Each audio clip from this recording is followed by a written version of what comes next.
শুভেচ্ছা জানিয়ে শুরু করছি আজকের অনুষ্ঠান। তোমরা সবাই জানো আমাদের স্টুডেন্টস উইক চলছে এবং আজকে সেই অনুষ্ঠান ছুটির মধ্যে আছে medical check up of the students. সেখানে আমাদের তিনজন ডাক্তারবাবুকে পেয়েছি, ডক্টর সৃজনী মহান্ত, ডক্টর অনিরুদ্ধ লাহা এবং ডক্টর অপ্রদীপ রায়। এনারা এসছেন তোমাদের প্রত্যেকের হেলথ চেক আপ করবেন এবং আমরা আশা করব যে তাদের পরামর্শ অনুযায়ী তোমরা পরবর্তীকালে চলবে। অনুষ্ঠানের শুরুতেই আমি অনুরোধ জানাচ্ছি সোমদত্তা চক্রবর্তীকে একটা সঙ্গীত অনুষ্ঠানের মাধ্যমে আজকে অনুষ্ঠানের সূচনা হবে।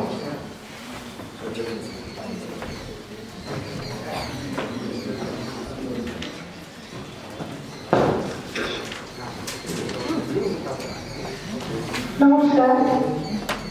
আজ বালুরঘাট ডিএড কলেজের তরফ থেকে একটা হেলথ চেক আপের আয়োজন করা হয়েছে।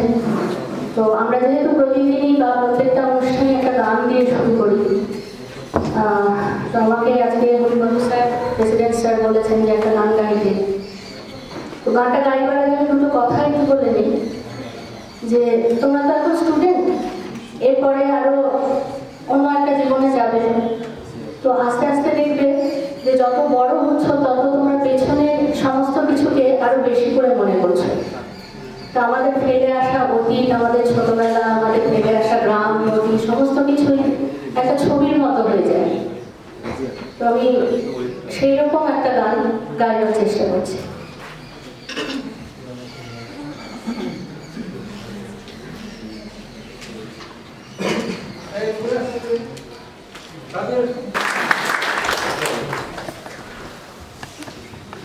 অনেক অনেক ধন্যবাদ সোমদত্তাকে। এবার আমাদের ডাক্তারবাবু তিনজন যারা এসছেন আমাদের মেডিকেল চেক আপ করতে, তাদেরকে সম্বর্ধনা জ্ঞাপন করা হবে ডিএড কলেজের পক্ষ থেকে। ছাত্রীরা সম্বর্ধনা জ্ঞাপন করবো ডাক্তার সৃজনী মহান্তকে।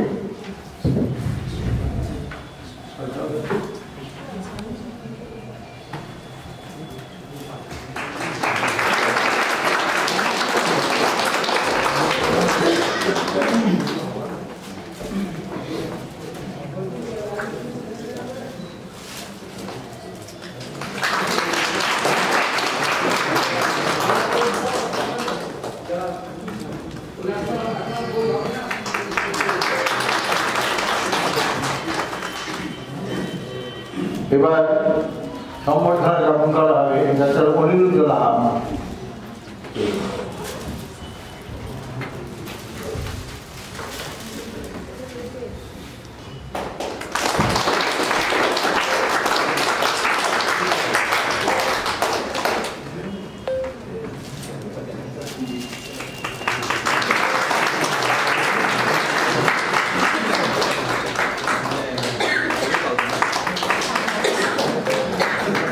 এবার সম্বর্ধনা জ্ঞাপন করা হবে ডাক্তার অপ্রদীপ রায়কে।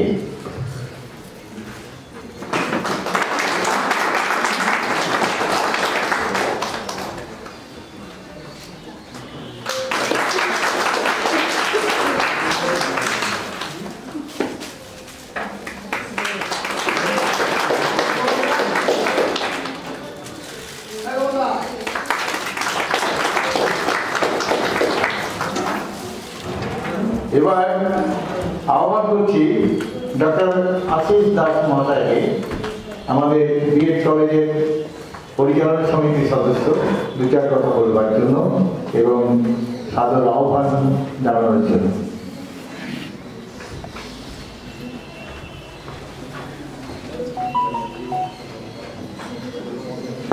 শুভ সকাল।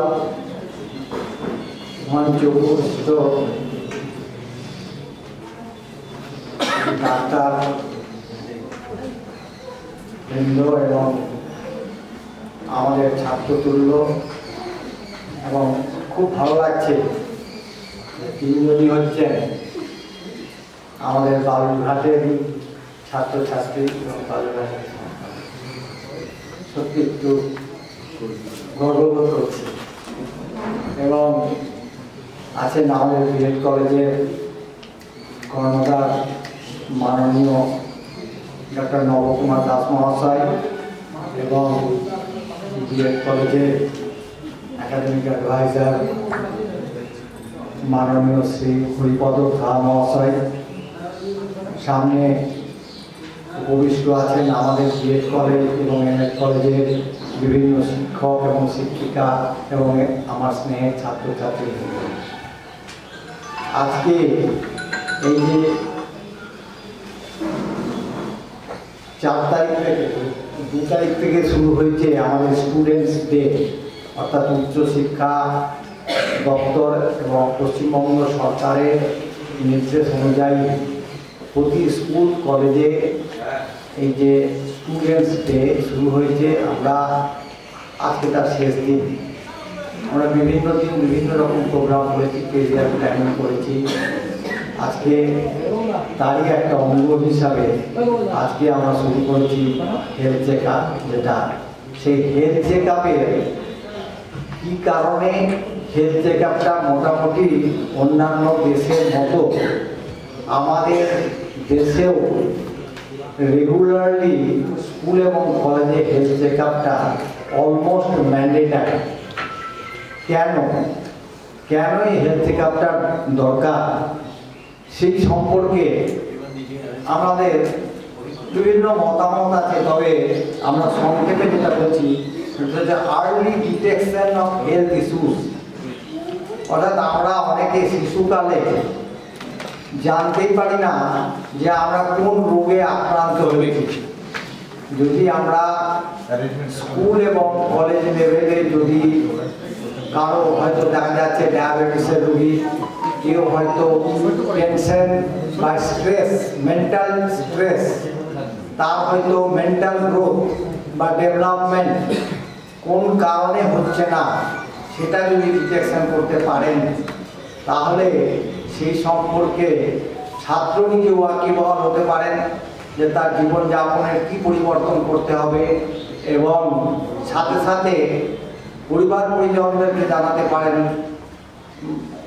উপস্থিত মানে যে সমস্ত ডাক্তার থাকবেন, তারা চিকিৎসক থাকবেন, তারা তাদেরকে ওয়াকিবহাল করতে পারেন যে তাদের সন্তানকে কী ধরনের পুষ্টিকর খাদ্য খাওয়াতে হবে, কী ধরনের ব্যায়াম বা নিয়মিত তাদের জীবনযাপন কীভাবে করতে হবে। দ্বিতীয়টি যেটা হচ্ছে সেটা হচ্ছে প্রিভেনশন অফ হেলথ কেয়ার।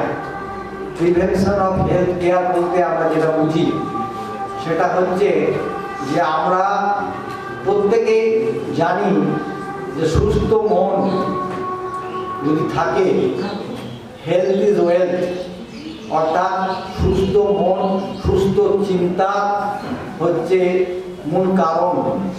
যদি আমরা দৈহিক দিক থেকে সুস্থ না থাকি, মানসিক দিক থেকে যদি সুস্থ না থাকি, তাহলে আমরা এই শিক্ষাঙ্গনে এসে সুস্থ মনে চিন্তা ভাবনা করতে পারবো না, আমরা কোনো সুস্থ চিন্তা করতে পারবো না। সেই জন্য রেগুলার হেলথ চেক আপ খুবই জরুরি। বর্তমান সমাজ ব্যবস্থা যে জটিল সমাজ ব্যবস্থা, সেখানে ছাত্র সমাজ বিভিন্ন রকম দুশ্চিন্তার কারণ, এবং আমি এখন যেটাকে বলি যে আমরা বেশিরভাগ ছাত্র পেয়ে থাকি বার্ন স্টুডেন্ট, অর্থাৎ আগে বলতাম বার্ন টিচার, এখন নতুন টার্ম যুক্ত হচ্ছে বার্ন স্টুডেন্ট, অর্থাৎ তাদের সামনে কোনো লক্ষ্য নাই, তাদের সামনে কোনো উদ্দেশ্য নাই, কেন পড়ছি, কেন উচ্চশিক্ষা নিচ্ছি, উচ্চশিক্ষা পড়ে আমি কোথায় যাব, ফলে তারা বিভিন্ন রকম মেন্টাল টেনশনে ভুগছেন। এবং এই যেটাকে বলছে স্ট্রেস ম্যানেজমেন্ট, সেই স্ট্রেস ম্যানেজমেন্টটা এই জন্য এখন পাঠ্যসূচির অন্তর্ভুক্তি করা হয়েছে এবং এটাও হেলথ চেক আপের একটা অন্তর্ভুক্তির মধ্যে পড়ছে। তৃতীয়ত হচ্ছে ডেভেলপমেন্ট অফ মাইলস্টোন, অর্থাৎ আমরা হেলথ চেক আপ করে আমরা পরবর্তী পদক্ষেপ, অর্থাৎ কি কি পুষ্টির অভাবে একটা শিশু তার সুস্থ চিন্তার থেকে বঞ্চিত হচ্ছে, কেন সে স্কুল ড্রপ আউট হচ্ছে, এই সমস্ত সম্পর্কে বা তাদের কি কিভাবে ইমিউনাইজেশন প্রোগ্রাম করতে হয়, সেই ইমিউনাইজেশন প্রোগ্রাম সম্পর্কে আগাম বার্তা প্রদান করতে পারেন এই আমাদের উপস্থিত চিকিৎসকেরা, যে এই সন্তানের এই অপুষ্টিজনিত রোগে ভুগছেন, তার জন্য তার এই ধরনের ইমিউনাইজেশন দরকার। তারা আগাম বার্তা ছাত্রকে অভিভাবককে সাথে সাথে তারা জানাতে পারেন এবং কিছু কিছু স্কুলে তার জন্য প্রয়োজনীয় ভ্যাকসিনেশন এবং যে সমস্ত মেডিসিন, সেই মেডিসিন প্রদানেরও ব্যবস্থা আছে। আমি গার্লস স্কুলে গেছি, এই সমস্ত হেলথ প্রোগ্রামে, বিভিন্ন স্কুলের হেলথ প্রোগ্রামে আমি অ্যাটেন্ড করেছি, সেখানে দেখেছি যে মেডিসিন বিতরণ করা হচ্ছে, মেডিসিন দেওয়া হয়, নিয়মিতভাবে দেওয়া হয়। প্রমোশন অফ হেলদি হ্যাবিটস, অর্থাৎ যদি আমি মানসিক দিক থেকে সুস্থ থাকি আমি, তাহলে কিন্তু আমার মধ্যে হেলদি হ্যাবিটস তৈরি হবে। আমার মধ্যে এমন কিছু হ্যাবিট তৈরি হয়েছে যেটা আমার মানসিক রোগ, সেই মানসিক রোগ থেকে, অর্থাৎ আমি মেন্টালি ডেভেলপমেন্ট না, কেউ ফিজিক্যালি ডেভেলপ হয়েছি কিন্তু মেন্টালি বা ইমোশনালি আমি ডেভেলপ হইনি। আমার মধ্যে যে প্রাক্ষবিক যে বিকাশ, সেই প্রাক্ষবিক বিকাশের অভাবের জন্য আমি হয়তো খুব সহজে লেগে যাচ্ছি বা ইরিটেটেড হচ্ছি, বা শিক্ষকদের সাথে আমি খারাপ আচরণ করছি, বন্ধু বান্ধবদের সাথে আমি অসহযোগী মনোভাব গ্রহণ করছি। এই কারণগুলো আমরা কিন্তু রেগুলার হেলথ চেক আপের মাধ্যমে আমরা নির্ধারণ করতে পারি। এটা হচ্ছে একটা ডায়াগনস্টিক মেজারমেন্ট, যে আমরা ডায়াগনোসিস করছি যে কি কারণে এই ছাত্র বা এই ছাত্রীর মধ্যে এই ঘাটতিটা আছে, হেলথ চেক আপের মাধ্যমে আমরা দেখতে পারি। নেক্সট হচ্ছে যে মেন্টাল হেলথ স্ক্রিনিং, সবচাইতে বড় কথা, যেটা আমরা বললাম যে আমাদের অনেক রকমের গ্রোথ হচ্ছে কিন্তু মেন্টাল গ্রোথ হচ্ছে না। আমরা যে মোরাল ডেভেলপমেন্ট, যে জায়গাতে, বা ভ্যালুস, ডেভেলপমেন্ট অফ ভ্যালুস, আমাদের কোনো ভ্যালু সিস্টেম তৈরি হচ্ছে না, আমাদের কোনো মেন্টাল গ্রোথ হচ্ছে না। আমরা কেবল পুঁথিগতভাবে শিক্ষা বড় হচ্ছি, কিন্তু আমাদের যেটাকে বলে প্রজ্ঞার অভাব। আমাদের হয়তো দেখা যাচ্ছে অনেক মোটা মোটা বই পড়ে আমরা শিক্ষা লাভ করেছি, কিন্তু আমাদের মেন্টাল ডেভেলপমেন্ট কিছুই হয়নি। হেড এবং হ্যান্ড, এই তিনটার সংযোগে যে একটা মানুষ তৈরি হয়, কোঅর্ডিনেশন, সেই কোঅর্ডিনেশনের অভাব, সেই অভাবের কারণ কি, সেটা কিন্তু এই হেলথ চেক আপের মাধ্যমে আমরা জানতে পারি। এবং পরবর্তীতে হচ্ছে ইমিউনাইজেশন কমপ্লায়েন্স, যে এই সমস্ত জন্য কি কি ইমিউনাইজেশন দরকার সেটা একমাত্র আমরা বলতে পারি না, নন মেডিকেল পার্সনরা, এখানে যারা উপস্থিত আছেন চিকিৎসক, তারাই বলতে পারেন যে কোন রোগের জন্য কি ব্যায়াম দরকার, কি তার পুষ্টিগত খাওয়া দরকার, কি কি খাওয়া তার পরিত্যাগ করা উচিত, তার লাইফস্টাইলটা, হেলদি লাইফস্টাইল কিভাবে তৈরি করতে হয়, সেই সম্পর্কভাবে তারাই পরীক্ষা নিরীক্ষা করে তারাই একটা প্রেসক্রিপশন করবেন এবং সেই প্রেসক্রিপশনটা তার মাতা পিতা জানতে পারবেন এবং তার ভিত্তিতেই তার লাইফস্টাইলটা পরিচালিত হবে সুপথে। ম্যানেজমেন্ট অফ ক্রনিক ডিজিজেস বা ক্রনিক কন্ডিশনস, যেমন অনেক ছেলে আছে প্রত্যেকেই দেখা যায় যে কেউ ডায়াবেটিসে ভুগছে, কেউ মেন্টাল স্ট্রেসে ভুগছে, কেউ আবার আমার মতো অ্যাজমার রোগী, এত ছোটবেলা থেকেই অ্যাজমার পেশেন্ট কেন দেখা যাচ্ছে, তার জন্য কি কি মানে পরিপূরক ব্যবস্থা নেওয়া যেতে পারে, এই সম্পর্কে এই চিকিৎসকরাই আমাদেরকে ওয়াকিবহাল করতে পারেন, যার মাধ্যমে আমরা আমাদেরকে নিজেদেরকে সুস্থ মন এবং সুস্থ দেহের অধিকারী করতে পারি। কমপ্লায়েন্স উইথ লিগ্যাল রিকোয়ারমেন্টস, অর্থাৎ লিগ্যাল রিকোয়ারমেন্টস মানে বলছে যে স্কুল কলেজ এখন অন্যান্য দেশের মতো এটা বাধ্যতামূলক, প্রত্যেক ছাত্র ছাত্রীর হেলথ চেক আপ বাধ্যতামূলক। এবং আমি কখনোই অ্যালাউ করবো না যে মানসিক দিক থেকে যে সুস্থ নয় তাকে আমি স্কুলের ছাত্র বা কলেজের ছাত্র হিসাবে তাকে আনলে তার প্রভাবে হয়তো আরো অনেকে আমাকে অসুস্থ হতে পারে। সেই জন্য এই হেলথ চেক আপের দরকার। প্রমোশন অফ স্কুল অ্যাটেন্ডেন্স, এইটা একটা বিরাট দরকার। যে আমাদের দেখা যাচ্ছে আমরা মানসিক দিক থেকে মেন্টাল গ্রোথ না হওয়ার ফলে বিভিন্ন অপুষ্টিজনিত রোগে ভোগার জন্য আমাদের কি হচ্ছে, স্কুলে আসার প্রবণতা কমে যাচ্ছে, ফলে স্কুল ছুট অর্থাৎ ড্রপ আউটের সংখ্যা বাড়ছে। এবং এইখানে যারা চিকিৎসক আছেন তারাই নির্ধারণ করতে পারেন যে তার মনের দিক থেকে বা স্বাস্থ্যের দিক থেকে কোন ঘাটতির জন্য তার এই স্কুলে আসার যে অনীহা, কেন তার মধ্যে এই অনীহাটা সৃষ্টি হয়েছে, সেই সম্পর্কে তারাই কিন্তু প্রেসক্রিপশন করতে পারেন এবং তারাই তার প্রকৃত মানে কি বলবো ড্রাগ বা মেডিসিনের ব্যবস্থা করতে পারেন। মেন্টাল অ্যাওয়ারনেস, এই প্যারেন্টাল অ্যাওয়ারনেস মানে হচ্ছে হেলথ চেক আপ করে আমরা প্রচুর অভিভাবক আমাদের সবচেয়ে দৃষ্টিশক্তি এখানে হেলথ চেক আপের মধ্যে মেন হচ্ছে আই, থ্রোট, ডায়াবেটিস, হেয়ারিং, এইগুলো দেখা খুব দরকার শিশুদের।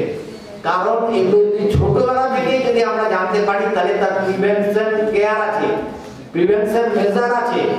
কিন্তু আমরা যদি দেখি যে একটা শিশুর চোখে সে দৃষ্টিহীনতা আস্তে আস্তে তার দৃষ্টিশক্তি কমে যাচ্ছে এবং সেটা যদি লাস্ট স্টেজে ধরা পড়ে তাহলে কিন্তু তার কোনো প্রিভেন্টিভ কেয়ার নেই, ডাক্তারবাবুদের কাছে কিছু তার মেজার নেই।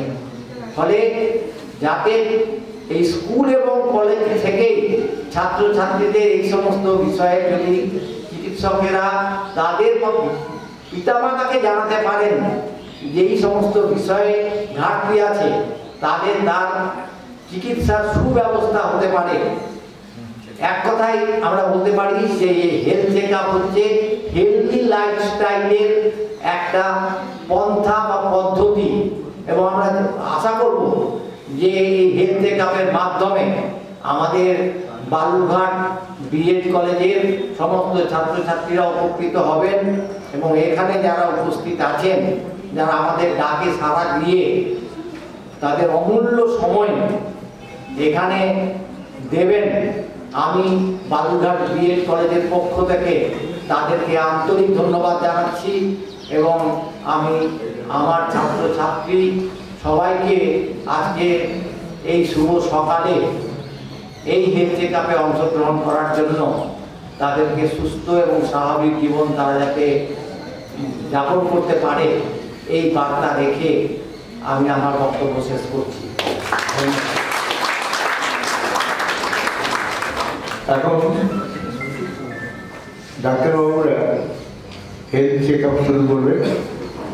একটা কথা বলে রাখি, এটা প্রাথমিক চেক আপ, কারণ এখানে এমন কোনো যন্ত্রপাতি নেই যার মাধ্যমে থরো চেকিংটা হবে। এখানে প্রাইমারি চেক আপ, ওনারা যতটুকু উদাহরণ দেখবেন তার পরিপ্রেক্ষিতে ওনারা এই করবেন, সেইভাবে তোমাদের সাজেশন দেবেন। সেরকম এতগুলো কিছু থাকে সেই ব্যাপারে ওনারা লিখবেন এবং সেটা তোমাদের গার্জিয়ানদেরকে আমরা ইনফর্ম করব। ডাক্তারবাবু, আপনাদের মধ্যে কেউ কিছু সামান্য বক্তব্য রাখুন। আপনারা তিনজন আছেন, কেউ? প্রথমেই নমস্কার। ডাক্তারবাবুর নাম হচ্ছে অনিরুদ্ধ লাহা, ডাক্তার অনিরুদ্ধ লাহা।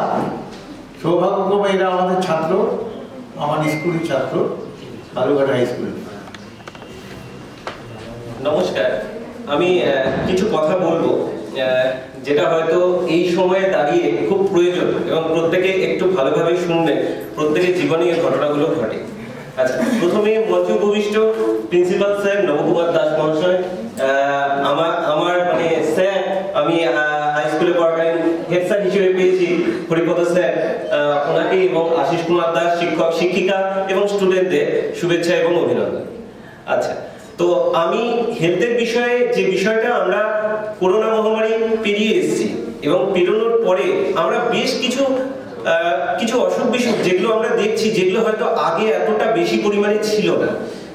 এর আগে যিনি আশিস কুমার দাস স্যার অনেক কিছু বলে গেছেন হেলথ ইজ ওয়েলথ, হেলথের সম্বন্ধে আমরা কিভাবে আমরা হেলথটাকে ভালোভাবে রাখতে পারি। কিন্তু এই বিষয়টা আমার মনে হয় যে আপনারা জানেন যে কথাগুলো আমি বলবো সেগুলো আস্তে আস্তে পরপর বলছি, মানে সেভাবে যেহেতু আমার কাছে স্ক্রিপ্ট নেই, লিখে নিয়ে আসিনি, এবার একটু ছড়ানো ছিটানো কথাগুলো হবে, কিন্তু কথাগুলো খুব ইম্পর্টেন্ট। আমরা এখন আপনারা প্রত্যেকে পোস্ট গ্রাজুয়েট করছেন এবং দুদিন পরে আপনারা শিক্ষকতার সঙ্গে যুক্ত হবেন এবং কিছু কিছু বিষয় স্টুডেন্টদের মধ্যেও দেখবেন এবং আপনাদের মধ্যেও দেখবেন। আমরা যে বিষয়গুলো দেখবো সবার আগে যেটা স্যার বলবে সেটা হচ্ছে এনসিডি অসুখ, মানে নন কমিউনিকেবল ডিজিজ। আমরা কমিউনিকেবল ডিজিজের নাম শুনেছি। কমিউনিকেবল ডিজিজ মানে যে অসুখগুলো ভাইরাস ব্যাকটেরিয়া যে কমিউনিকেট করে, এবং নন কমিউনিকেবল ডিজিজ যেটা নিয়ে কিন্তু এখন খুব বেশি জোর দেওয়া হচ্ছে। আপনারা দেখবেন যে নন কমিউনিকেবল ডিজিজগুলোর জন্যই সাব সেন্টার বা হেলথ ওয়েলনেস সেন্টার এস্টাবলিশ হয়েছে, সেগুলো নন কমিউনিকেবল ডিজিজ, এবং একজন করে সিএইচও রিক্রুটেড হয়েছে। এই নন কমিউনিকেবল ডিজিজ আপনারা জানেন যে কোন কোন অসুখ, আপনারা কি জানেন? মোটামুটি আইডিয়া আছে? যেটা স্যার বললেন, ডায়াবেটিস, হাইপারটেনশন, আর কি হতে পারে? স্ট্রোক, সেরিব্রোভাস্কুলার অ্যাক্সিডেন্ট, এগুলো হতে পারে, স্ট্রোক হতে পারে, ক্যান্সার, যে অসুখগুলো ছড়ায় না।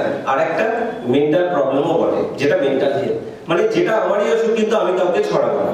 আমি পরপর বিষয়গুলো নিয়ে বলছি। এগুলো এখন বাড়ছে কি জন্য? এই অসুখগুলো, সমস্যাগুলো ধীরে ধীরে বেড়ে যাচ্ছে কি জন্য? এই এনসিডি অসুখগুলো। সবচেয়ে বড় কথা হচ্ছে আমাদের, যেটা স্যার প্রথমেই বললেন, লাইফস্টাইল। আমাদের লাইফস্টাইল কিন্তু অনেকটা আগে যেরকম ছোট থাকতে আমরা ছোটবেলা দেখেছি, আমরা বাবা মা সবসময় আমাদের কিন্তু ঘুমটা আগেই পাঠিয়ে দিত, তাই তো? আমরা 10টার মধ্যেই ঘুমিয়ে যেতাম, কিন্তু আমাদের এখন ঘুমের টাইমটা কখন হয়েছে? আরো পেছাতে 12টা 1টা হয়ে গেছে, এবং ভোরবেলা আমরা এখন কিন্তু কেউ 6টায় উঠি না, এখন ধীরে ধীরে 7টা 8টায় ঘুম হচ্ছে। তাহলে আমাদের লাইফস্টাইল চেঞ্জ হয়ে গেছে। আমাদের আর কি চেঞ্জ হয়েছে? আমাদের ফুড, মানে আমাদের খাবার দাবারের যে স্টাইলটাও চেঞ্জ হয়ে গেছে। আগে বাড়ির রান্না করা সমস্ত জিনিসপত্র খেতাম, এখন আমাদের বেশি পছন্দ সমস্ত রেস্টুরেন্টের খাবার, এবং বাইরে সব চপের দোকানে লাইন থাকে, তাই তো? আর মোমো বা এই সমস্ত কিছু। তাহলে এই আমাদের খাবার দাবার এবং লাইফস্টাইল চেঞ্জ হয়েছে। আর একটা কথা, আমাদের কিছু ইমোশনাল চেঞ্জেসও হয়েছে। এই ইমোশনাল চেঞ্জেসটা কিন্তু খুব ভীষণ প্রয়োজন। এই ইমোশনাল হচ্ছে কয়েকটা প্যারামিটারে ভাগ করা যায় ইমোশনালটাকে। একটা সিম্প্যাথি আর এমপ্যাথি। ইমোশন, আমাদের ইমোশনটা কিভাবে? আমি কোনো কিছু দেখলাম, আমার দেখে তার প্রতি সিম্প্যাথি হলো, মানে আমি হয়তো দেখলাম যে ক্লাসের মধ্যে একটা বন্ধু আছে, খুব দুঃখ পাচ্ছে, আমার মানে প্রথমে আমার খুব খারাপ লাগলো যে আমার সিম্প্যাথি সেই জায়গা থেকে আসলাম। এবং এমপ্যাথি, সেই জায়গাটা আপনারা জানেন তো, এমপ্যাথি বিষয়টা কি? মানে সেই জায়গাটাকে আমি নিজেকে রেখে যদি করি। আর একটা হয় কম্প্যাশন। কম্প্যাশন মানে সেই কাজটা যদি আমি করি, তার মানে রাস্তা দিয়ে গেল আমাদের কি কি ইমোশনাল চেঞ্জেস হয়েছে আমরা বুঝবো কি করে, এই বিষয়টা খুব ইম্পর্টেন্ট। মানে আমি এই বিষয়গুলো যেরকম হচ্ছে, রাস্তা দিয়ে আমি গেলাম, রাস্তা দিয়ে একটা দেখলাম যে একটা হয়তো কুকুর অ্যাক্সিডেন্ট হয়ে পড়ে আছে, আমার সেই জায়গায় সিম্প্যাথি হলো, কারণ আমি সেই জায়গায় নিজেকে দিয়ে ভাবলাম যে এটা যদি আমি অ্যাক্সিডেন্ট হয়ে পড়ে থাকলাম তাহলে সেটা এমপ্যাথি হয়ে গেল। এবং কম্প্যাশন, আমি যদি এই পর্যন্ত আটকে থাকি, আমি যদি কাজ না করি যে হ্যাঁ কুকুরটাকে একটু সাইডে একটু সরিয়ে দিলে ভালো, আবার অ্যাক্সিডেন্ট হয়ে যেতে পারে, বা ওর শুশ্রূষা করা ভালো, পশু হসপিটালে খবর দেওয়া ভালো বা নিয়ে যাওয়া ভালো, এটা কম্প্যাশন টাইপের। এই ইমোশনাল চেঞ্জেস গুলো কিন্তু খুব বেশি হচ্ছে। আমাদের ক্লাসরুমে বসেও কিন্তু ইমোশনাল চেঞ্জেস হচ্ছে, বিভিন্ন জায়গায় ইমোশনাল চেঞ্জেস হচ্ছে। ইমোশনাল চেঞ্জেসের সবচেয়ে বড় যেটা বোঝার উপায় সেটা হচ্ছে অবজারভেশন। আমরা একটা স্কুলে যখন আসে বা একটা স্টুডেন্ট যখন বসে থাকে, আমরা কেউ দেখবো যে সে হয়তো দুঃখী, বিভিন্ন কারণে হতে পারে, বাড়ি পারিবারিক যে কোনো কারণে হতে পারে। আমরা হয়তো দেখলাম সে বাচ্চাটা হয়তো একটু সমস্যা আছে, সে হয়তো কথা বলছে না, আমরা অবজারভেশন ঠিকঠাক করলাম না, আমরা না করে তার পেছনে আমরা লেগে পড়লাম যে কোনো না কোনো ভাবে তার মন যেন আরো খারাপ হয়ে যায়। তো আমাদের সেই জায়গা থেকে নিজেদের অবজারভেশন করতে হবে, তারপরে লুক করতে হবে যে হ্যাঁ সে কেন এই জিনিসটা করতে হবে, এবং ধীরে ধীরে তাকে জিজ্ঞাসা করতে হবে। তাহলে আমাদের বিভিন্ন ভাবে কিন্তু ইমোশনাল চেঞ্জেসও এর সঙ্গে দেয়। তারপরে প্রথমেই আমি ঘুরে আসলাম এনসিডির অসুখ নিয়ে, নন কমিউনিকেবল ডিজিজ। সবচেয়ে বেশি স্ট্রোক ভারতেই হচ্ছে, সবচেয়ে হাই প্রেশার ভারতে, কারণ ভারতের জনসংখ্যা বেশি। প্রেশারের নর্মাল মাত্রা আপনারা জানেন প্রত্যেকে 140/90, এবং ডায়াবেটিসের নর্মাল মাত্রাটাও আপনারা মোটামুটি জানেন 126 মতো থাকে এনটিডিএল। এটা মোটামুটি এর পার হলে পিপি, তাহলে আমরা বলবো যে সে ডায়াবেটিক হচ্ছে আস্তে আস্তে। তো আমরা এই বিষয়গুলো যেরকম জানলাম, তাছাড়া আরেকটা অসুখ খুব বেশি ছড়াচ্ছে, সেটা হচ্ছে ক্যান্সার। এই ক্যান্সার আপনারা জানেন যে সবচেয়ে বেশি ব্রেস্ট ক্যান্সার এবং সার্ভাইকাল ক্যান্সার, এই দুটো কিন্তু ইন্ডিয়াতে হিউজ হারে বেড়ে গেছে। এবং তার সঙ্গে যেটা বেশি পরিমাণে হচ্ছে সেটা হচ্ছে লিভারিয়ান ক্যান্সার, লিভারের প্রবলেম, এবং রেকটাল ক্যান্সার, বিভিন্ন রকম ক্যান্সারগুলোও কিন্তু বেড়ে যাচ্ছে। তাহলে আমি পরপর কয়েকটা বিষয়গুলো বললাম। এবারে আমরা আর কি কি বিষয়গুলো, তো এনসিডি যে অসুখগুলো আছে এইগুলো আমরা কি করে প্রতিরোধ করতে পারি। তো সবচেয়ে বড় যেটা আমরা করতে পারি, prevention is better than cure. তো প্রিভেনশনটাকে আমরা কি করে বাঁচতে পারি, সেটা হচ্ছে সবচেয়ে ভালো হয় যদি আমরা যোগার দিকে একটু মনোনিবেশ করি। আমরা কি কেউ যোগা করি এখানে? যোগা কি যোগা করেন আপনি? স্যার যত রকমের সূক্ষ্ম ব্যায়াম থাকে, তারপর প্রাণায়াম যেগুলো সেগুলো করা হয়। বা এই যে প্রাণায়াম জিনিসটা কি, মানে প্রাণায়াম এই অসুখ মানে সম্বন্ধে আপনারা শুনেছেন, মানে শ্বাসবায়ুর ব্যায়াম প্রাণায়াম, তাই তো? এবারে প্রত্যেকে কম বেশি চেষ্টা করবেন যে এনসিডি সম্বন্ধে বলা আছে 30 মিনিট করে যদি কন্টিনিউ 5 দিন হাঁটা যায়, তাহলে এনসিডি যে অসুখগুলো প্রেসার, সুগার, এগুলো হওয়ার চান্স অনেক কমে যায়। প্রেসার সুগার নয়তো হয় না। আর প্রাণায়াম বা যোগা করাটা আমাদের খুব উচিত। শ্বাসবায়ু যে সমস্ত রয়েছে ব্যায়ামগুলো, এগুলো আমাদের প্রতিনিয়ত বাড়িতে এক্সারসাইজ করা উচিত। তাহলে আমাদের অনেক অসুখ বিসুখ কিন্তু আমরা নিজেরাই কিন্তু কমিয়ে দিতে পারি। এবং আমাদের প্রথমেই বললাম যে বিভিন্ন রকম লাইফস্টাইল চেঞ্জ হলেও এগুলো করতে পারি। আমরা কয়েকটা বিষয় নিয়েও আরেকটা কথা বলছি। আমরা কিন্তু ডিসক্রিমিনেশন, এই কথাটা শুনেছি, এই স্কুলে গেলেও কিন্তু হয়, বিভিন্ন জায়গায় হয়, সোশ্যাল ডিসক্রিমিনেশন হয়ে থাকে, এটা আমরা শুনেছি। এটা আমরা কি জানি ডিসক্রিমিনেশন বিষয়টা? জেন্ডার ডিসক্রিমিনেশন, এটা আমরা ওয়ার্ডটা শুনেছি কি?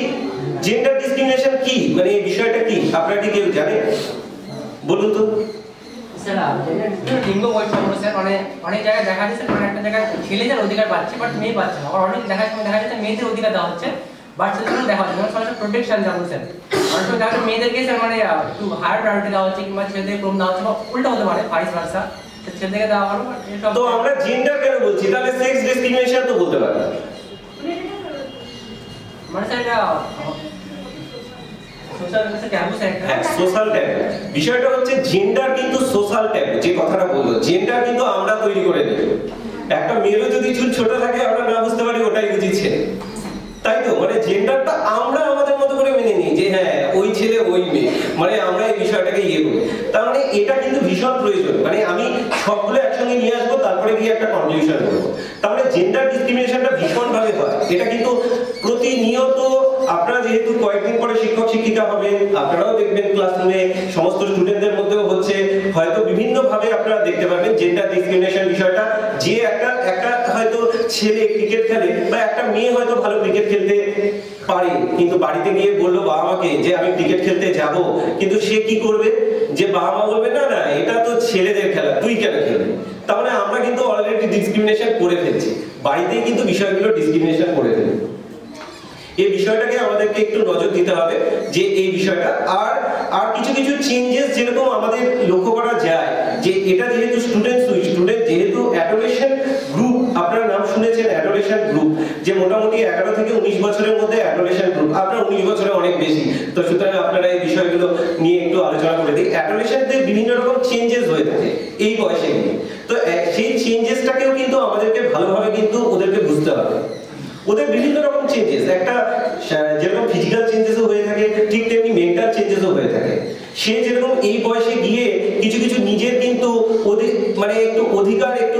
করার চেষ্টা করে, সে কিন্তু প্রভাবিত হয় পিয়ার গ্রুপ দ্বারা, মানে তাদের বয়সী যারা ছেলে মেয়ে তাদের দ্বারা। ঠিক তো? যেরকম কিন্তু দেখবেন আপনারা বাবা মা একটু বয়স্ক মানুষ যদি এই বাচ্চাদের এই স্টুডেন্টদের সঙ্গে কথা বলে, তারা কিন্তু কথা শুনবে না, তারা শুনবে তাদের বন্ধু বান্ধব দ্বারা যদি তারা কথাগুলো বলে। ঠিক কি ভুল? তার মানে তারা বেশি পিয়ার গ্রুপ দ্বারা তারা কিন্তু বেশি ইয়ে হচ্ছে। এবং তাদের আরেকটা জিনিস দেখবেন খুব বেশি ইন্টারেস্টিং, যে তারা কিন্তু দেখবেন যে আপনি সম্মান আদায়ের চেষ্টা করেন, মানে সে যেটা পেয়েছে হ্যাঁ সেটাই ঠিক, এবার যদি এর থেকে বেশি কিছু বলে দেওয়া যায় সে কিন্তু সেন্টিমেন্টাল হয়ে পড়বে, তাই তো? আরেকটা বিষয় যে এই বিষয়গুলোকে খুব ইম্পর্টেন্ট, এবং আরো কিছু বিষয় রয়েছে যেরকম হচ্ছে আমাদের নিউট্রিশনের মধ্যে আপনারা জানেন যে নিউট্রিশনের ভিতরে ছোট্ট একটা কথা বলবো, সরকার কিন্তু একটা ট্রিমেন্ডাস স্টেপ নিয়েছে, যেটা আপনারা জানেন কিন্তু শুনলে পরে এটা নতুন করে শোনা হবে। সেটা হচ্ছে নিপি প্রোগ্রামের নাম শুনেছেন, ন্যাশনাল আয়রন প্লাস ইনিশিয়েটিভ। আমি আয়রন ফলিক অ্যাসিড ট্যাবলেটের কথা বলছি। আয়রন ফলিক অ্যাসিডের ট্যাবলেটের কথা বারবার এটা বলা হবে, তার কারণটা হচ্ছে একটা বাচ্চা যখন জন্ম হয় 6 মাস পরে আপনারা শুনেছেন যে ব্রেস্ট ফিডিং এর কথাটা, 6 মাস পর্যন্ত ব্রেস্ট ফিডিং করবে একটা মায়ের। 6 মাস বয়সের পর থেকে প্রায় কিন্তু বাচ্চাটা 6 বছর পর্যন্ত নিপি প্রোগ্রামের আওতায় সে আয়রন সিরাপ পেয়ে থাকে।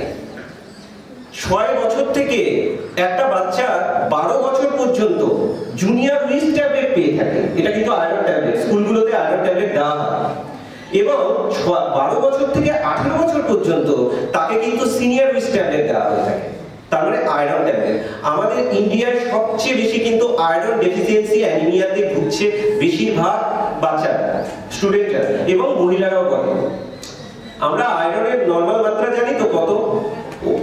ওয়ার্ল্ড হেলথ অর্গানাইজেশনের মতে 11 গ্রাম পার ডিএল আমাদের নরমাল মাত্রাটা রাখতে হবে। এর নিচে যদি চলে আসে তাহলে আমরা বলি মাইল্ড অ্যানিমিয়া বা অ্যানিমি। এরপরে 7 এর নিচে চলে আসলে তখন তাকে আমরা বলি সিভিয়ার অ্যানিমিয়ায় ভুগছে। এই অ্যানিমিয়াটা কিন্তু ভীষণ ভাবে, আর একটা মা যখন প্রেগন্যান্ট হবে তখনও তাকে আয়রন ট্যাবলেট, ফলিক অ্যাসিড ট্যাবলেটটা দেওয়া হয়ে থাকে। আয়রনের সঙ্গে ফলিক অ্যাসিড ট্যাবলেটটা দেওয়া হয়ে থাকে। ফলিক অ্যাসিডটা কেন দেওয়া হয়ে থাকে? ফলিক অ্যাসিডটা যে বাচ্চাগুলো বার্থ ডিফেক্ট প্রিভেনশন করার জন্য, আমাদের শরীরে যত মিডলাইন বার্থ ডিফেক্ট হয়, যেরকম ঠোঁট কাটা, তালু কাটা আপনারা দেখবেন, হার্টের ফুটো আপনারা দেখবেন, স্পাইনাল বাইফিডা, আমাদের মেরুদণ্ডে যে সমস্ত রকম অ্যাবনর্মালিটিগুলো লক্ষ্য করা যায় সেগুলো কিন্তু সব ফলিক অ্যাসিডের অভাবের জন্য হয়ে থাকে। সেই জন্য আয়রনের সঙ্গে ফলিক অ্যাসিড সাপ্লিমেন্টেশন হিসেবে দেওয়া হয়ে থাকে। আর আমাদের সবচেয়ে বেশি ইন্ডিয়ায় যে অসুখটা সবচেয়ে বেশি অ্যাডোলেশন গ্রুপে, সেটা হচ্ছে আমরা কিন্তু আপনারা জানেন ওয়ার্ম ইনফেস্টেশনই সবচেয়ে বেশি ভোগে, তাহলে কৃমির সমস্যা। কৃমির জন্য কিন্তু স্কুলগুলোতে একটা বাইঅ্যানুয়াল প্রোগ্রাম আছে, আমি এগুলো আপনাদেরকে জানিয়ে রাখছি, ভবিষ্যতে আপনাদের কাজে লাগবে। বাইঅ্যানুয়াল প্রোগ্রাম এটা হচ্ছে অ্যালবেন্ডাজল ট্যাবলেট প্রত্যেকটা বাচ্চাকে দেওয়া হয়ে থাকে। এই বিষয়টা বুঝতে পারলে আমরা স্কুলগুলোতে যখন যাই আমরা কিছু কিছু জিনিসও দেখি, আমরা কিন্তু আমাদের নিজেদের সঙ্গেও আমরা কিন্তু ভায়োলেন্সের শিকার হই। আপনারা ভায়োলেন্স জিনিসটার নাম শুনেছেন তো? ভায়োলেন্স মানে সবসময় ভাবেন আপনারা মারপিট এই বিষয়গুলোই হয়, তাছাড়াও অন্য অনেক রকম ভায়োলেন্স হয়ে থাকে। আপনারা কি জানেন সেই ভায়োলেন্স গুলো কি কি? একটা হচ্ছে ইমোশনাল ভায়োলেন্স, একটা মেন্টাল ভায়োলেন্স, তাই তো?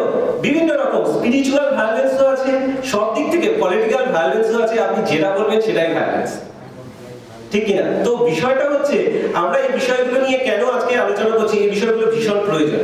এই ভায়োলেন্স হচ্ছে আমরা যখন প্রথমেই বললাম একটা স্টুডেন্ট যখন খুব দুঃখী, মনটা খারাপ নিয়ে বসে আছে, আমরা কিন্তু যদি এমন কিছু তাকে কথা বলি যেটা তার মনে আঘাত লাগবে, সেটাও এক ধরনের ভায়োলেন্স। এটা কিন্তু ইমোশনাল ভায়োলেন্স। সে কিন্তু ইমোশনাল চেঞ্জেস হয়ে যেতে পারে, সে জায়গায় কিন্তু সে আরো বেশি রেগেও যেতে পারে। আমরা ইমোশনালের বিভিন্ন রকম কিন্তু ইমোজি দেখি। এটা কোথায় দেখি? হোয়াটসঅ্যাপে। আমরা প্রত্যেকেই দেখতে পারি ইমোশনাল, কত রকম ইমোশনাল, তাই তো? হাসি, কান্না, দুঃখ, লজ্জা, ঘৃণা, ভয় সবকিছু কিন্তু দেখা যায়। তার মানে আমরা কিন্তু ইমোশনাল ওখানে চেঞ্জেস গুলো লক্ষ্য করি। আচ্ছা, আর একটা জিনিস নিয়ে খুব ইম্পর্টেন্ট, সেটা হচ্ছে মানে আমরা কিন্তু মোরাল ভ্যালুস। এটা কি মোরাল ভ্যালুস? আমরা কি এখন মোরাল ভ্যালুস মেনে চলি? এক সময় যখন শিক্ষকদের আমরা দেখতাম মাথা নিচু করে থাকতাম, বা যদি সাইকেল নিয়ে পার হতে যেতাম আমরা কিন্তু ভয় ভয় পার হতাম না, সাইকেলটা দাঁড় করিয়ে দিতাম বা হেঁটে আমরা পার হতাম, তাই তো? এখন যেরকম শিক্ষক দেখলে বা না দেখলে, কিন্তু এখন মোরাল ভ্যালুসটা আগের থেকে অনেক কমে গেছে। ঠিক কি ভুল আপনারা? ঠিক আছে, তো মোরাল ভ্যালুসটা কি কি দিয়ে, এই বিষয়গুলো প্যারামিটার কি, মোরাল ভ্যালুস গুলো কি কি দেখে বোঝা যায় যে মোরাল ভ্যালুস গুলো তৈরি করে? ভ্যালুয়েবল থিং যেগুলো আমরা কোথায় রাখি, আমাদের ভ্যালুয়েবল থিং, আমাদের যে সমস্ত জিনিসগুলো খুব ভ্যালুয়েবল আমরা কোথায় রাখি? ঘরে, লকারে, সিন্ধুকে। তো কিছু কিছু ভ্যালুয়েবল থিং কি আমাদের মনেও থাকে, তাই তো, যেটা কখনো কি আমরা বিক্রি করতে পারবো না, বেচতেও পারবো না, কাউকে দিতেও পারবো না, সেটা আমাদের মধ্যেই থাকে। আমরা সেই মোরাল ভ্যালুস গুলো যে যা সমাজ থেকে তৈরি হয়, বিভিন্ন জায়গা থেকে তৈরি হয়, আমাদের নিজের মধ্যে থেকেও তৈরি হয়, পরিবার থেকেও তৈরি হয়। এগুলো কি কি? আমাদের কারো প্রতি অনেস্টি, আমাদের সততা, আমাদের সত্যি কথা বলা, আমাদের সঠিক টাইমে কাজ করা, আমাদের অন্যের প্রতি সহানুভূতি হওয়া, আমরা মনে করেন যে অন্যের দুঃখে দুঃখিত হওয়া, এই বিভিন্ন বিষয়গুলো নিয়ে কিন্তু মোরাল ভ্যালুস নির্ভর করে। ঠিক আছে, আর একটা বিষয় খুব ইম্পর্টেন্ট আপনাদের এই বয়সে, সেটা হচ্ছে ইন্টারনেটের প্রভাব। ইন্টারনেট কি আমাদের জীবনে প্রভাব কোনো রকম বিস্তার করেছে, কোনো চেঞ্জেস এনেছে? কিরকম?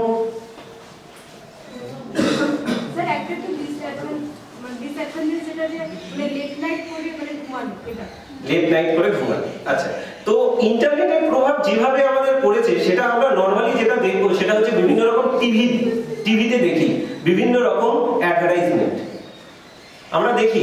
আমরা অ্যাডভার্টাইজমেন্ট দিয়ে এমন কিছু অ্যাডভার্টাইজমেন্ট দেওয়া হয়ে থাকে, সাপোজ একটা কথা, গ্রাম বাংলায় যেটা খুব বেশি লক্ষ্য হয়ে থাকে, তোমরা ক্রিম মাখো, এটা সবার আগে উত্তর দেখবে ফেয়ার লাগবে, এক কথা শেষ আছে। কেন কি? ইন্টারনেট এমন ভাবে প্রভাব বিস্তার করেছে। ইন্টারনেট মানে আমি বলতে চাইছি কিন্তু টিভিও বিভিন্ন ভাবে। আজকে টিভি কিভাবে প্রভাব বিস্তার করেছে? আমরা সিনেমায় দেখলাম, কোনো একটা সিনেমায় দেখলাম হিরো ওখান থেকে জাম্প দিয়ে নিচ থেকে নামলো, বা হিরো কোনো ভাবে একটা জোরে বাইক চালিয়ে ইমপ্রেস করলো হিরোইনকে। ঠিক এই জায়গায় কি দেখা যায় যে আমরা কিন্তু এই প্রভাবটা কিন্তু আমাদের মধ্যেই কিন্তু লক্ষ্য করা যায়। দেখবেন এখনকার দিনের ছেলেমেয়েরা ওই রকম জাম্প দিয়ে হয়তো চেষ্টা করবে যে ওখান থেকে ওখানে জাম্প দিয়ে যাওয়া যায় নাকি, বা হিরো হয়তো সিগারেট খেয়ে নিজের ডিপ্রেশনটাকে কমানোর চেষ্টা করলো। এখন এই ইয়ং এজে এই বিষয়গুলো অ্যাডোলেশন এজ বা এটাও খুব বেশি লক্ষ্য করা যায়, ঠিক কিনা? তো এইটা বুঝি আমার ডিপ্রেশন কমে যাবে। তার মানে ইন্টারনেট আমাদের কিন্তু ভীষণ ভাবে প্রভাব বিস্তার করছে। তো এই বিষয়গুলো বলার উদ্দেশ্য হচ্ছে যে আমাদের যেটা মেন্টাল হেলথ নিয়েও কথাগুলো বললো। আর আমি একটা কথা বলতে ভুলে গেছি যে খুব সুন্দর এই বিষয়টা, ভায়োলেন্স যখনই আসবে প্রত্যেকে যে কোনো জায়গায় যে কোনো সেক্টরে পরিবারের মধ্যে ভায়োলেন্সটা বেশি হয়ে থাকে, সবার আগে তিনটে কথা মনে রাখবে যে কোনো জায়গায়। একটা হচ্ছে নো, একটু জোরে নোটা বলতে হবে, অ্যাফার্মেটিভ ওয়েতে নোটা, অ্যাসার্টিভ ওয়েতে বলতে হবে যে নো। আর একটা হচ্ছে গো, সেই জায়গা থেকে বেরিয়ে যেতে হবে, আর একটা কাউকে বলতে হবে। বিভিন্ন জায়গায় এই ঘটনাগুলো ঘটে থাকে। কয়েকদিন আগে আপনার যাদবপুরের ঘটনাটাও আপনারা জানেন। ছেলেটা হয়তো চুপচাপ অনেক কিছু সহ্য করে নিয়েছিল, কিন্তু ছেলেটাকে বলা উচিত ছিল, হয়তো সে বাবা মাকে পরিষ্কার করে বলতে পারে না। তো সেই জায়গায় নো মানে এই বলাটা আমাদেরকে কিন্তু একটু জোরে একটু বলতে হবে নো এই কথাটা। গো, ওই জায়গা থেকে বেরিয়ে যেতে হবে, আর কাউকে বলতে হবে। এই তিনটে কথা মাথায় অবশ্যই রাখবে, ঠিক আছে? তো আমাদের হেলথের যে বিষয়, হেলথের বিষয়ে আমরা কম বেশি এখানে দেখে দেবো, কিন্তু কিছু কিছু ইমোশনাল বিষয় রয়েছে যেগুলো নিয়ে জাস্ট একটু আলোচনা করলাম। আপনারা হয়তো অনেক কিছুই জানেন, ঠিক আছে? এই বলে আমি আমার বক্তব্য শেষ করছি।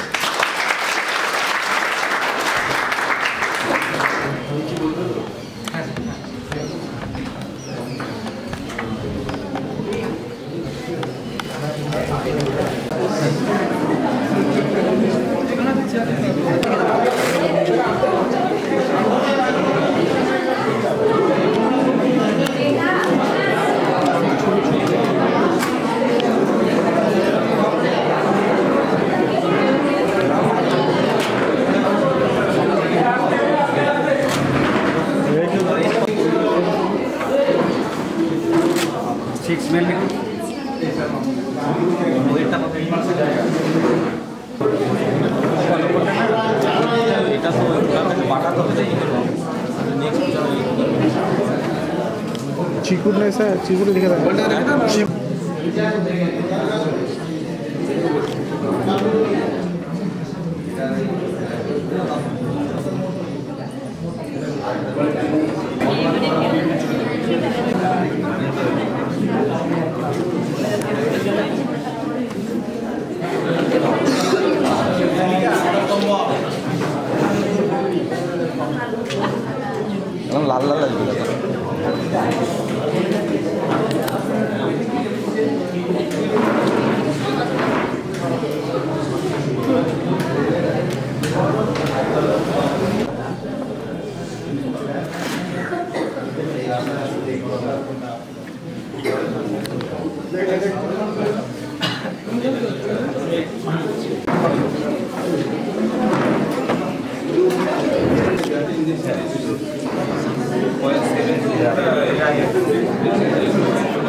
ওয়াটার ইনটেক বেশি করে করবে আর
আরে এখান থেকে বলা হচ্ছে নাম দেখা হচ্ছে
বলতে অসুবিধে যেমন কিছু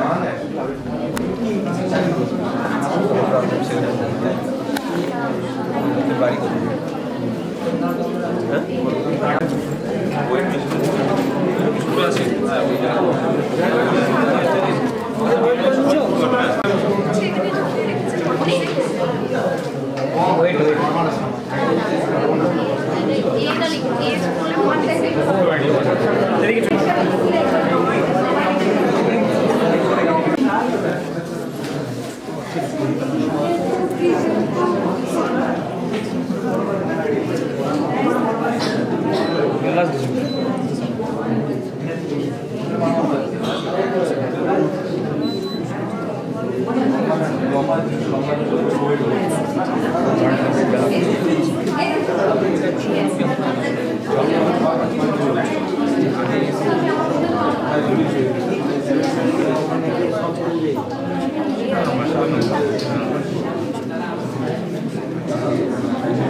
অনেক কথা বলছিল বলে অনেকটা কাটে গেছে।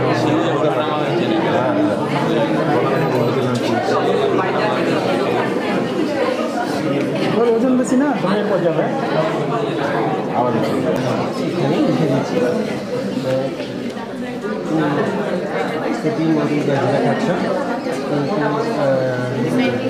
যখন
পরে সময়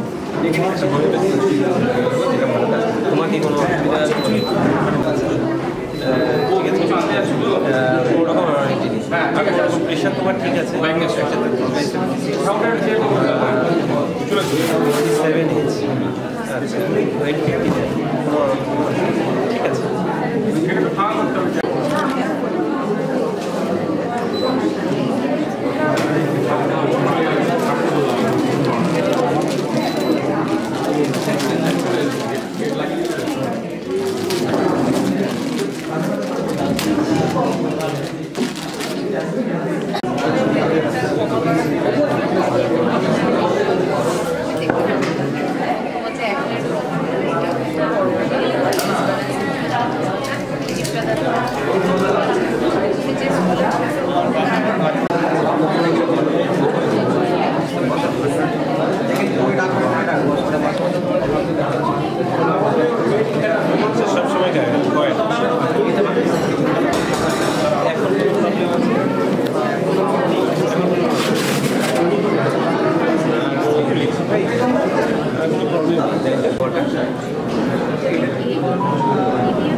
আমি বলে রাখি কত এমএম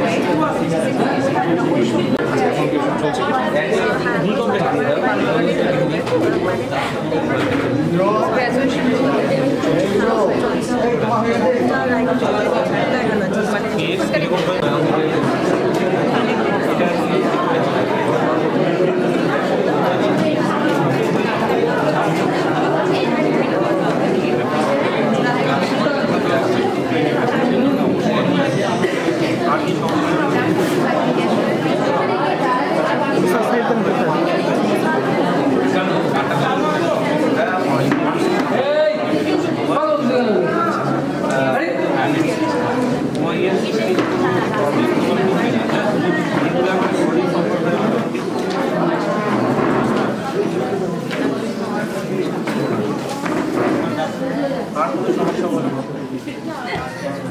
আর কোনো কিছু সমস্যা নেই। আচ্ছা, ইন্ডিভিজুয়ালি গ্যাসের একটু সমস্যা আছে, আমি কয়েকটা শুধু কথা বলে রাখছি, ভালো করে ভালো করে ঠিক আছে। এইটা হলো যে ওষুধ খাবে আচ্ছা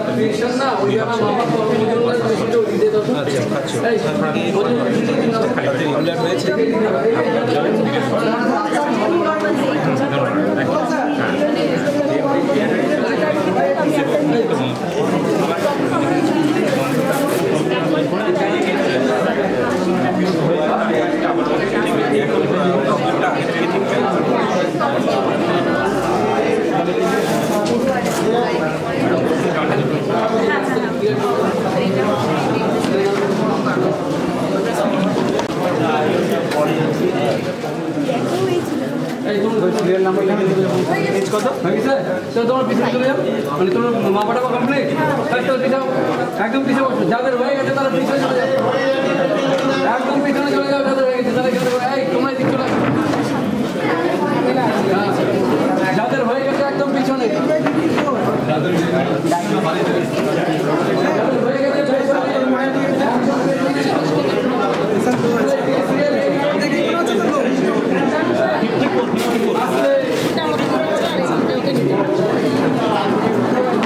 আবার ডিস্টার্ব হচ্ছে, কাগজ নিয়ে নাও, আবার ডিস্টার্ব হচ্ছে।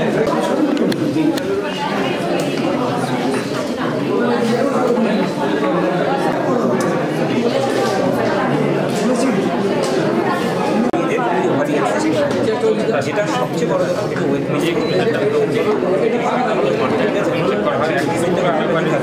সেটাকেই কন্টিনিউ করো,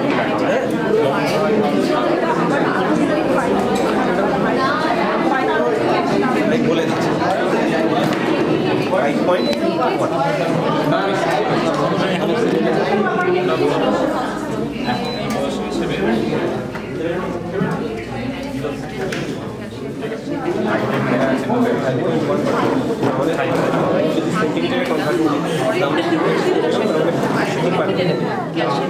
153 সেন্টিমিটার,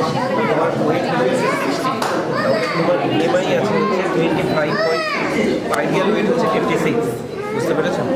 এই যে 56 4 কেজি কম, বুঝতে পারলেন? আর যদি তারপরেও প্রবলেম হয়ে দাঁড়িয়েছে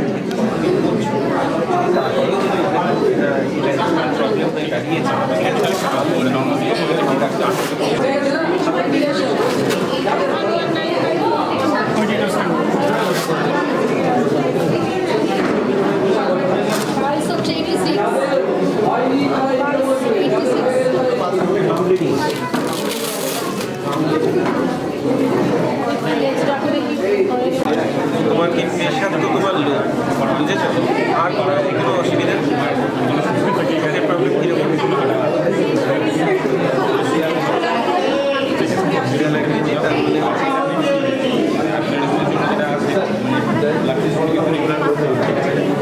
চোখে একটা হাত দাও, দূরে দেখো,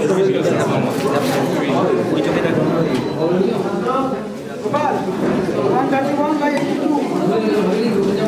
সেটাই ঠিক আছে। আমার কথা ভালো লাগছে, হ্যাঁ তোমার চোখে একটু পাওয়ার আছে, বুঝতে পেরেছে? পাওয়ার এসছে, বুঝতে পেরেছে? কি হচ্ছে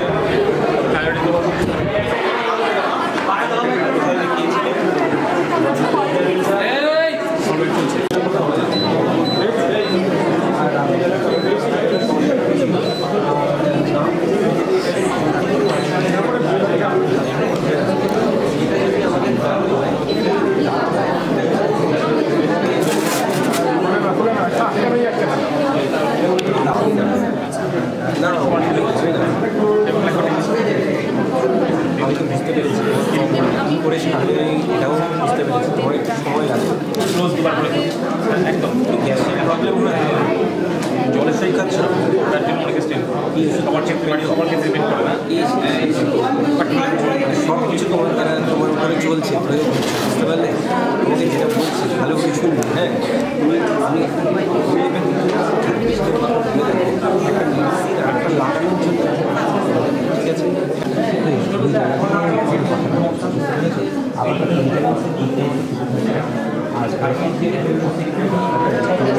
ওরাল হাইজিনের জন্য একটা টেস্ট আছে এখন মানে এটা পরে একবার দুবার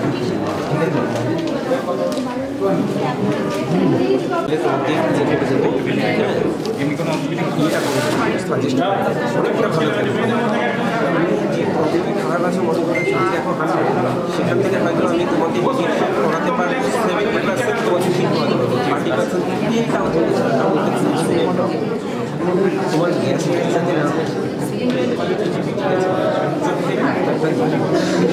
যদি অসুবিধা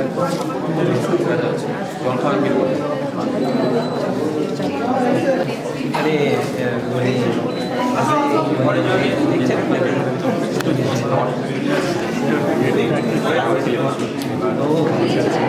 কিছু মনে করবেন না বাইক ডাঙ্গারহাট ডাঙ্গারহাট তার মানে আপনি রবীন্দ্র ভাষা খড়গিন্দ্র ভাষা আমার জায়গা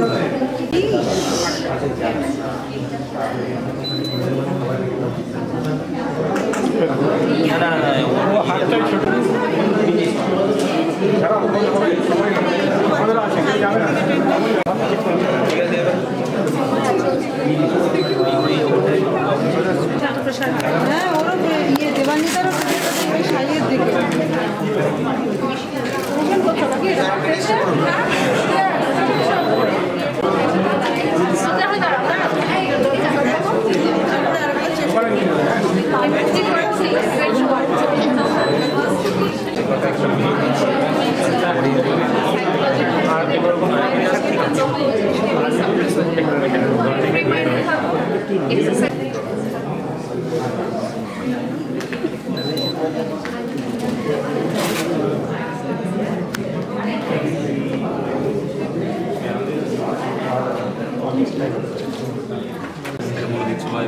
লেগে যাচ্ছে বা প্রতিবাদ করার চেষ্টা করছে ঠিক আছে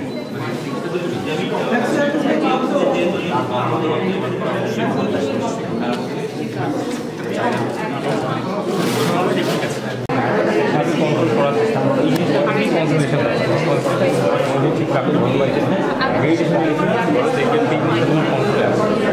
রাত সংগ্রহণ করে সেটা কীভাবে জবাব দিতে হয় সেটা তুমি জবাব দেবে অবশ্যই জবাব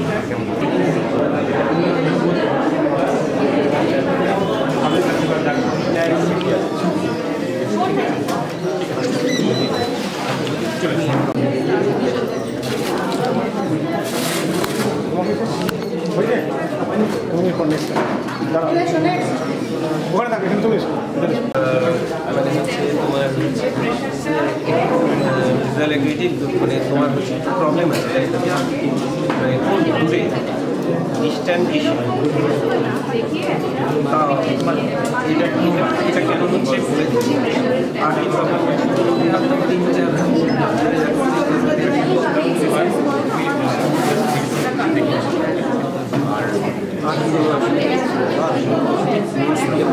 চোখে দেখতে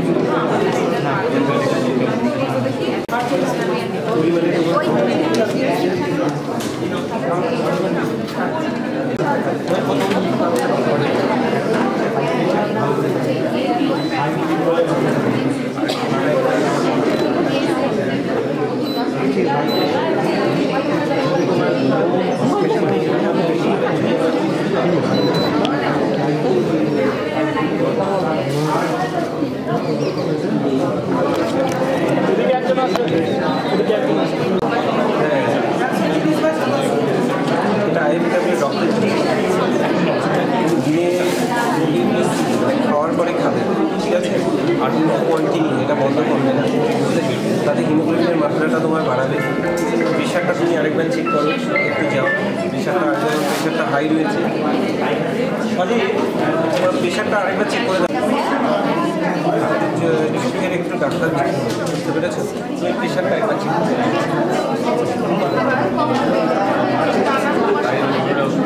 তোমার হাই প্রেশার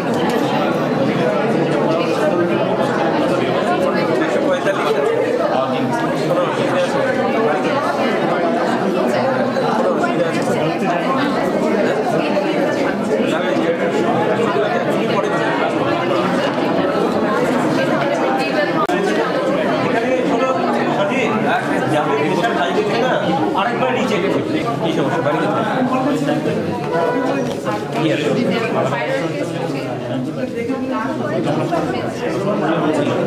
আর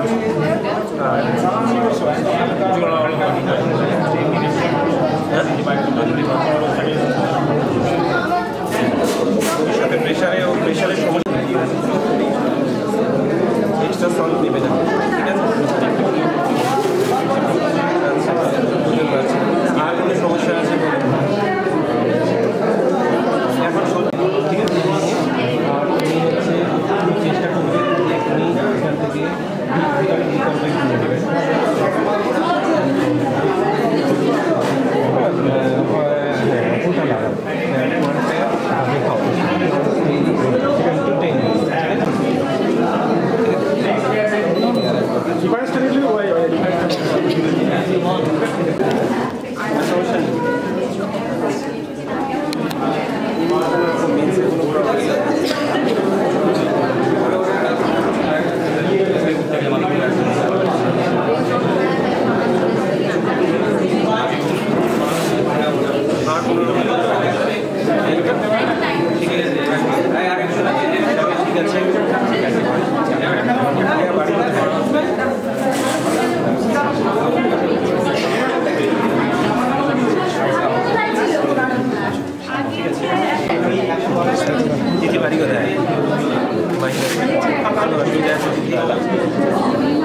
হাইপোথাইরয়েডিজম আছে।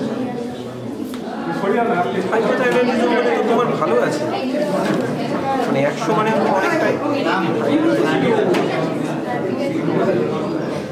টিএসএ আচ্ছা, তুমি মেডিসিন কিছু খেতে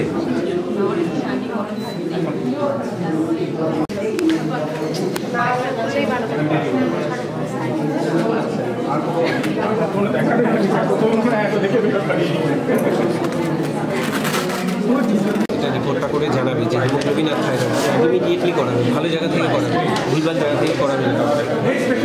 কারণ 100 মানে বুঝছো যে কতটা। নর্মালি খায় কত তোমার 25, 50, 100 মানে তোমার 99 করে আমার তো মনে হয় তোমার রিপোর্টে 50-র অ্যাবাভ আছে, বুঝতে পেরেছো? একটা করে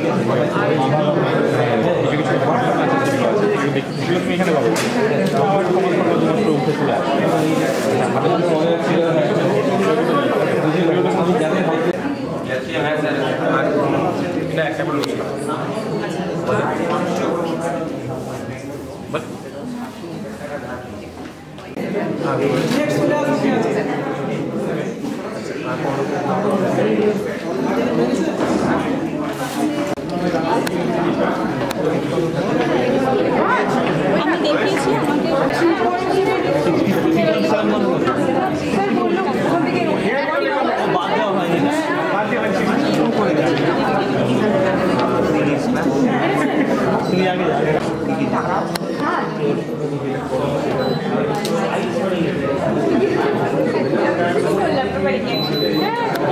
একশো 13/70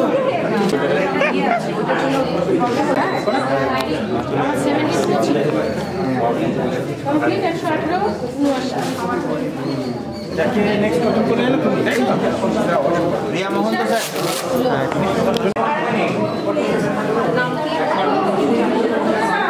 আয়রন ট্যাবলেটটা খাও, ঠিক আছে?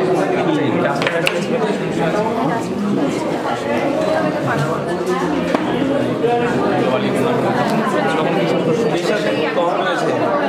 কোথায় বাড়ি? দীপিকান জল খাওয়া কি অসুবিধা? ঠিক আছে। আর কোনো সমস্যা?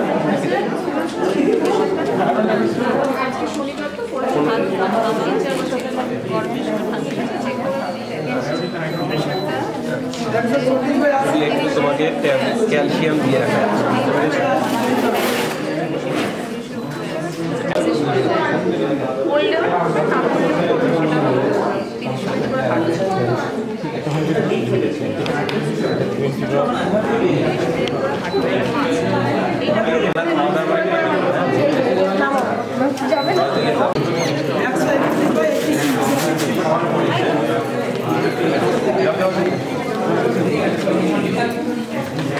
নেক্সট কি আছে?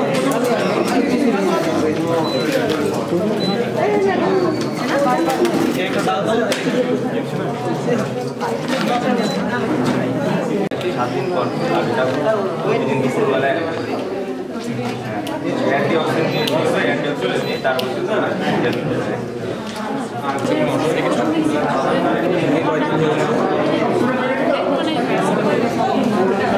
সব স্টুডেন্ট কমপ্লিট আর কোনো সমস্যা নেই তো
আমার নাম লেখো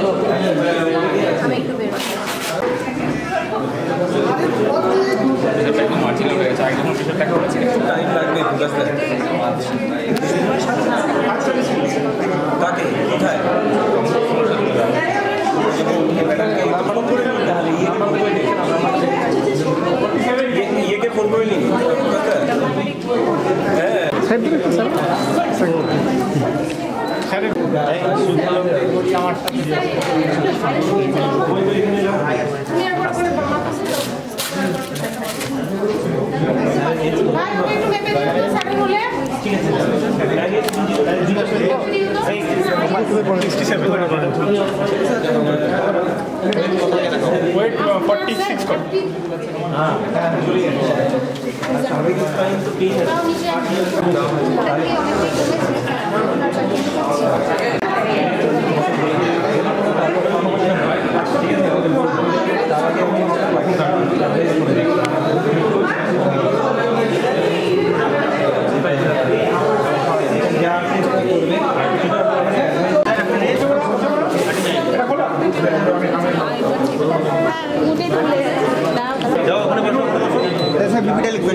আমি দেখছি তো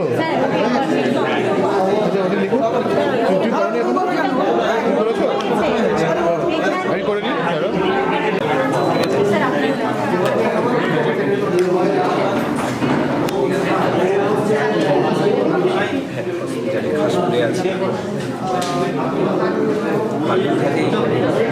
আছে করেছি আমি পেপার দিয়ে দিচ্ছেন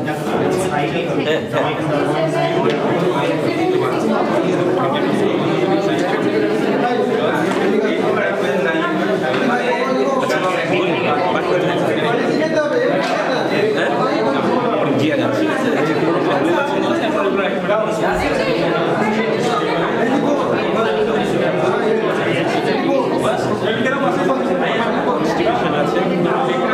থাকে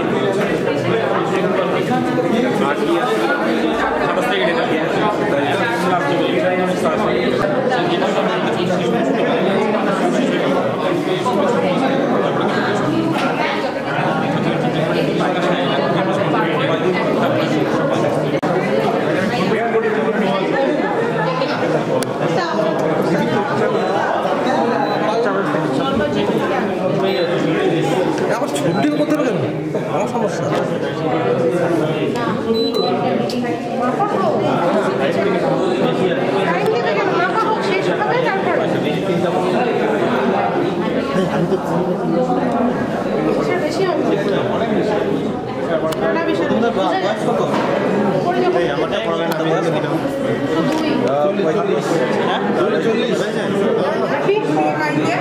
কত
বেশি উঠছে নাকি? কাল তাহলে খাসি খেয়েও নেই, কাল খাসি খেয়েও নেই, কালকে খাওয়ার পর মাত্র তো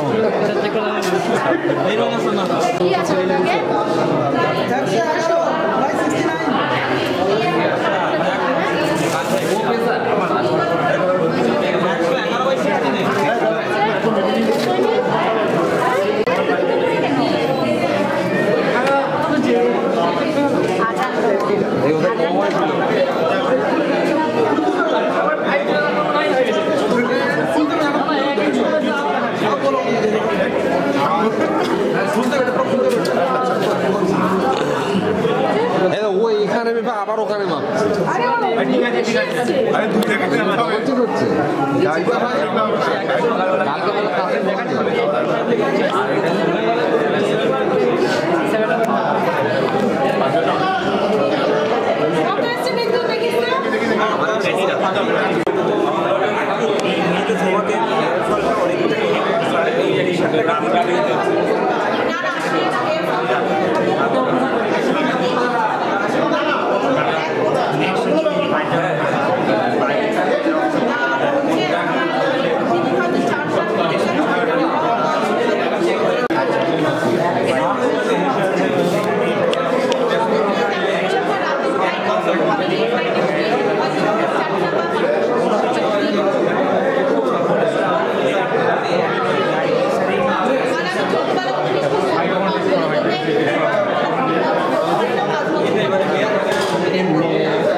বেশি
আপনার শ্যুট হচ্ছে না, মানে বেড়ে আছে, কারণ মেডিসিনটা খাচ্ছেন তো আমার কাছে অল্টারনেটিভ আছে, খুব ভালো, ঠিক আছে, মানে এটা খেলেও সুগার কমে যাবে।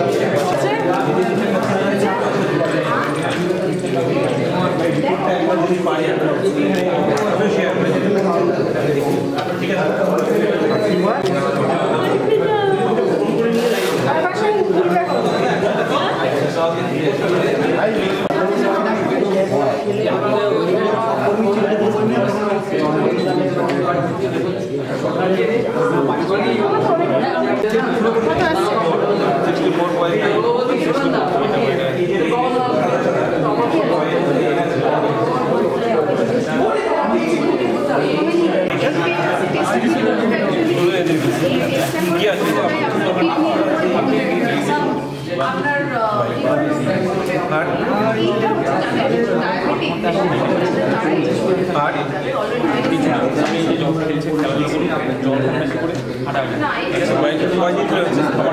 কয়দিন ধরে কাছে হচ্ছে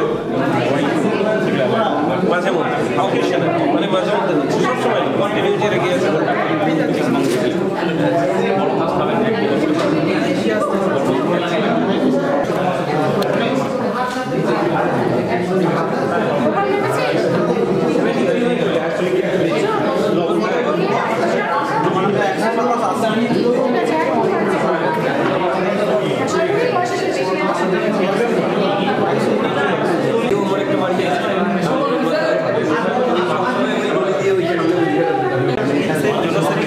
রেখে দিন, হ্যাঁ, এটা হচ্ছে 1 ট্যাব ওডি, হ্যাঁ, এটা রেখে দেবেন, ঠিক আছে। আর ডিসপ্লে নিজের জন্য আপনি প্যান ফাটিং কিছু রেখে, ঠিক আছে।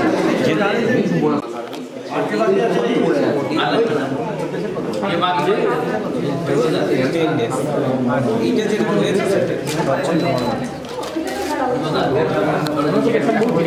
ক্রিম আছে, বুঝতে পারছেন, মানে এটা কন্টিনিউ একটা খাওয়ার বুঝতে পারলেন, এটাই বলে দেবেন হোমিওপ্যাথি আছে, ঠিক আছে।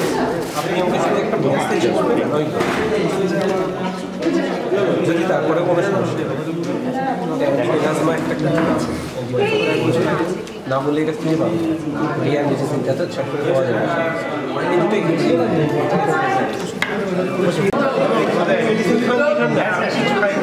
আপনার কোথায় বাড়ি?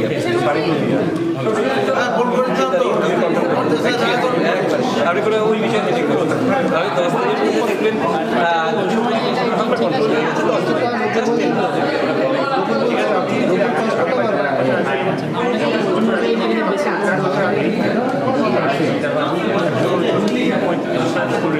অনেকটা প্রেশার আছে, কারণ ওই জন্য ডবল বার চেক করেছে।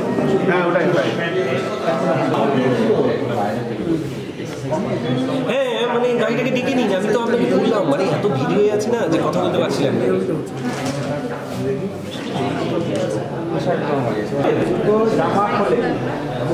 হ্যাঁ হ্যাঁ হ্যাঁ হ্যাঁ, কি হয়ে গেছে?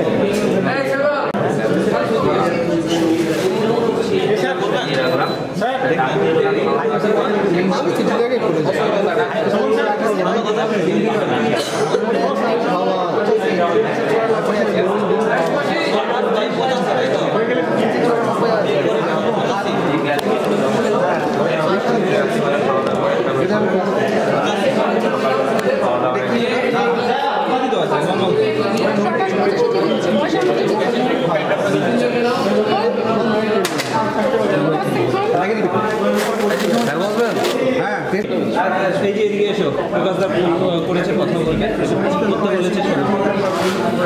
বলেছে কোনো চিন্তা নেই, হ্যাঁ, শুধুমাত্র আমার একটু কথাটা শুনবেন।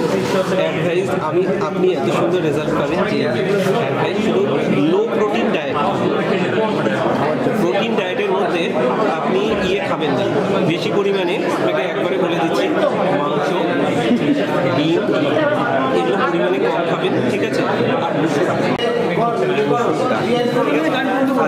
আর অত্যাধিক লবণ গাড়ি গিয়ে আপনি বেরোবেন। প্রেশার অনেক খাওয়াতে হচ্ছে। ঠিক আছে ঠিক আছে ঠিক আছে এই বয়সে অনেকটা প্রেশারের নাই।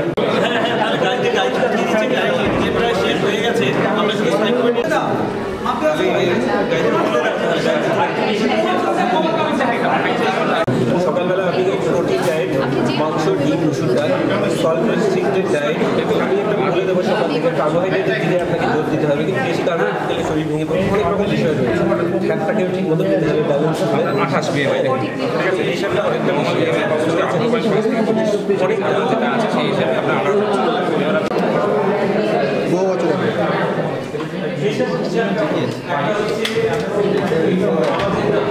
নিচেরটা কত হলে দেবো আমার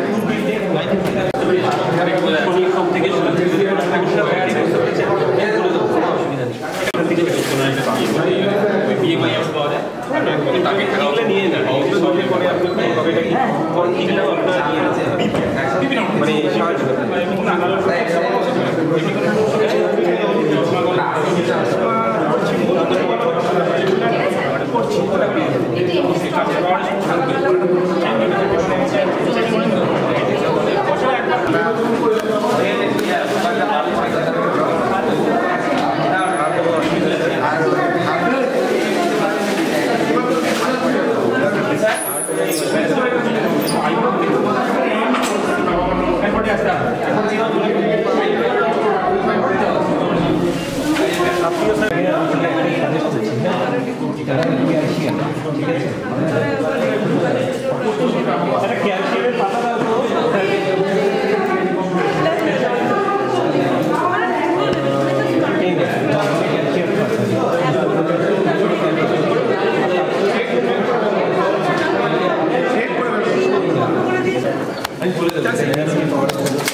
বেশি ক্যালসিয়াম খায় না, পায়খানা শক্ত হয়ে যাবে। সুগার